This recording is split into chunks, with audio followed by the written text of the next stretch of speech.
Los estigmas en la religión católica se suelen presentar en mujeres y en hombres santos. Se suele creer que estas marcas aparecen como un símbolo de su cercanía con Dios.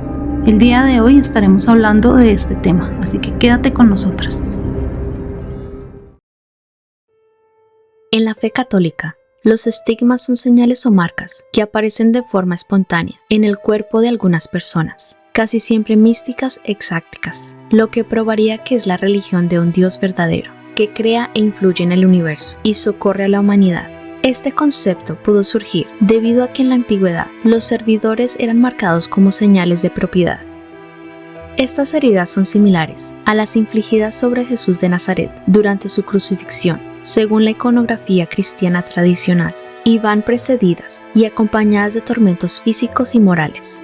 Suelen aparecer en las manos, pies y costado derecho, y a veces también en la cabeza y en las espaldas, lo que recuerda la coronación de espinas y la flagelación de Jesús de Nazaret. ¿Por qué la Iglesia Católica las desestima? Como pasa en todos los casos de fenómenos sobrenaturales, las personas que los presentan no cuentan con documentación más allá de fotografías, videos o testimonios. Tampoco hay análisis médicos para rechazar que las heridas sean causadas por alguna condición médica, o incluso en casos más extremos, estas heridas podrían ser autoinfligidas. Es por esta falta de documentación que la Iglesia Católica no reconoce los estigmas, pero pese a su escepticismo ante este tema, la Iglesia Católica sí ha canonizado algunas figuras que representaron los estigmas. Aquí algunos de ellos. San Francisco de Asís. Hace 801 años, el 17 de septiembre de 1224, 3 días después de la celebración de la solemnidad de la Santa Cruz, un ermitaño de 42 años se hallaba en la celda que había construido en el monte Arvena, donde estaba desde el día de la Asunción de la Virgen, en busca de paz y tranquilidad. El monte es como una isla de rocas, cubierta de bosque que emerge en el medio de un paisaje morfológicamente distinto. Este ermitaño meditaba sobre la pasión de Cristo, cuando de golpe apareció un brillante serafín de 6 alas, en cuyo centro distinguió la figura de un hombre crucificado. De él salió rayos de luz que perforaron sus manos, sus pies y su costado, causándole estigmas.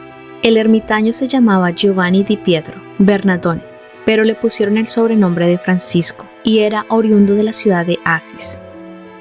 Francisco dejó impresas en su cuerpo las señales de la pasión de Cristo. Se veían unos clavos de su misma carne, fabricados maravillosamente por un poder divino, que si se le presionaba por una parte, sobresalían por la otra, como si fueran nervios duros y de una sola pieza. Apareció también una muy visible en su cuerpo la llaga del costado, semejante a la del costado herido de Jesús. El aspecto de los clavos era negro, parecido al hierro. El resto de su cuerpo, que antes, tanto por la enfermedad como por su modo natural de ser, era de color moreno, brillaba ahora con una blancura extraordinaria. Tan pronto como se tuvo noticia del Padre y se divulgó la fama del milagro de la estigmatización, el pueblo en masa acudió enseguida al lugar para ver con sus propios ojos aquel portento, que disipara toda duda de sus mentes y colmara de gozo sus corazones afectados por el dolor. Muchos ciudadanos de Asís fueron admitidos para contemplar y besar las sagradas llagas. Uno de ellos, llamado Jerónimo, caballero culto y prudente además de famoso y célebre, quien movió con mucho fervor y audacia los clavos, y con sus propias manos tocó las manos, los pies y el costado del santo en presencia de los hermanos y de otros ciudadanos, y resultó que a medida que iba palpando aquellas señales auténticas de las llagas de Cristo, amputaba de su corazón y del corazón de todos la más leve herida de duda, por lo cual desde entonces se convirtió, entre otros, en un testigo cualificado de esta verdad conocida con tanta certeza, y la confirmó bajo juramento, poniendo las manos sobre los libros sagrados. Fray León fue el único testigo de los movimientos previos a la estigmatización de San Francisco. Al final de su vida, el santo confió el cuidado de su persona a 4 de sus más allegados, aquellos que le merecían un afecto especial. Uno de ellos fue precisamente Fray León. Francisco intentó disimular los estigmas, pero le fue casi imposible. El suyo fue el primer caso muy documentado de un estigmatizado en la historia de la Iglesia, y el único caso con fiesta litúrgica propia, especialmente la familia franciscana, otorgada por el Papa Benedicto XI.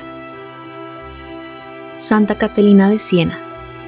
Una de las místicas y más importantes de la Iglesia, Nació en Siena el 25 de marzo de 1347 y falleció el 29 de abril de 1380 en Roma. Llevó una intensa vida cristiana, marcada por su caridad, los dones místicos y su servicio a la Iglesia, que desempeñó como profeta para un mundo y una jerarquía eclesiástica alejados de Dios, enfrentados y necesitados de la pasión por Cristo.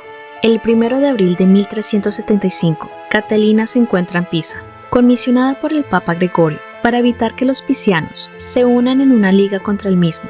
Allí, estando en la iglesia de Santa Cristina, hoy llamada el Crucifijo, precisamente por el hecho en cuestión, ocurrió el fenómeno de la estigmatización. El primero en narrar el hecho fue el confesor de la santa, el beato Raimundo de Capua, que escribió la biografía de Catalina. Los estigmas eran solo visibles para Santa Catalina mientras vivió, pero el día de su muerte, al fallecer, se hicieron visibles para todos, queriendo así el Señor demostrar la gracia que había hecho a su amada. Más de 200 años tuvieron que pasar, luego incluso de la coronación de la santa en 1461, para que sus estigmas fueran considerados verdaderos por la Iglesia. Esta lo habría hecho antes de no ser por la pugna que los franciscanos entablaron contra todo aquel que osara representar o enseñar que otro santo era estigmatizado aparte de San Francisco de Asís. Francisco Forgione, más conocido como San Pío o Padre Pío, nació el 25 de mayo de 1887 en Pietrelcina, en la provincia de Italia de Benevento, cerca de Nápoles. Su madre, muy devota de San Francisco de Asís, el patrono de Italia, lo bautizó con el nombre de este santo.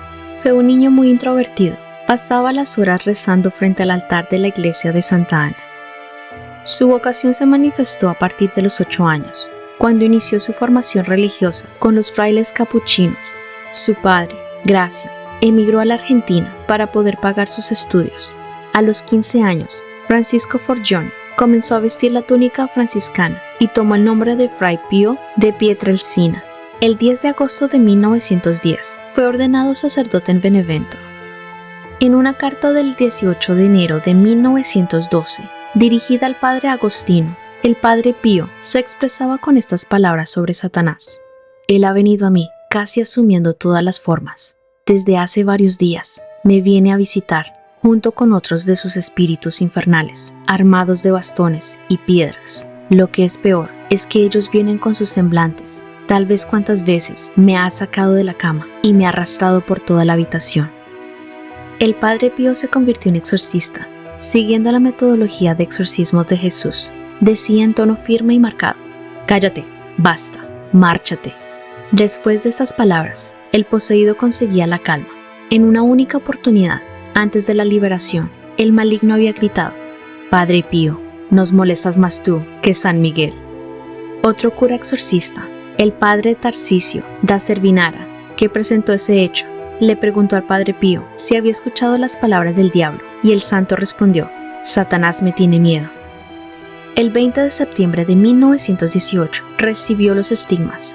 Al principio fueron solo pequeñas heridas, pero después de unos meses se agrandaron. Si bien los estigmas eran un hecho extraordinario que convocaba a millones de fieles, no tardaron en llegar las calumnias y la difamación. Por otra parte, lo hicieron blanco de sucesivas inspecciones canónicas y del estudio de un gran número de médicos. El padre Pío resistió con gran paciencia cada una de esas afrentas.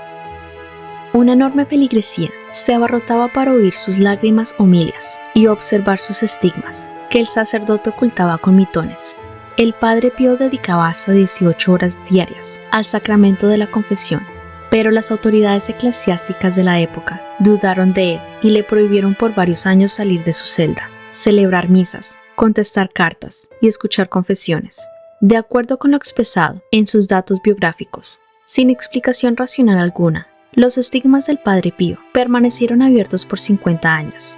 Tras su muerte, ocurrida el 23 de septiembre de 1968, desaparecieron sin dejar ninguna señal. Los estigmas del padre Pío fueron quizá los más estudiados del mundo. A causa de estas heridas sangrantes, sufrió terribles dolores a lo largo de su vida y llegó hasta perder 100 gramos de sangre arterial diaria. Gracias por quedarse hasta el final. Esperamos que les haya gustado el video de hoy. Si fue así, comparte, dale like y síguenos en las redes sociales. Esperamos que tengan una noche llena de Centric Horror. Bye.